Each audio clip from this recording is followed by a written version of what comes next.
how to limit the number of cards per day on Trello. Hi guys, welcome back to How to Solution. In this video, I will show you how you guys can limit the number of cards that you see on Trello per day. So for that, you will have to just simply install this power up, which is called List Limit. So you guys can find this power up by simply typing in Trello limit list power up, and then as soon as you type this in, after that click on the first link and you guys are gonna see this particular dashboard. So over here you guys can see the list power up come up, and you guys can just simply click on add power up, and this particular power up is going to be added to the board of your choice. So when I've chosen the board, I'm going to click on add. Now it's going to add the power up, and now we have the power up enabled. Now if I were to go to that particular board, I can just simply click on these three buttons and I can click on set list limit. Now I can just simply set a limit, for example 5 cards, and now I will not be able to add more than 5 cards over here. So as you guys can see that we have exceeded the limit and we have gone over our limit. So over here you guys can see that we have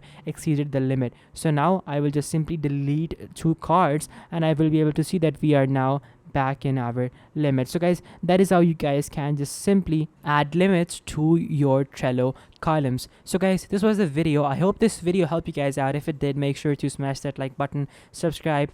Take care. Till next time, goodbye.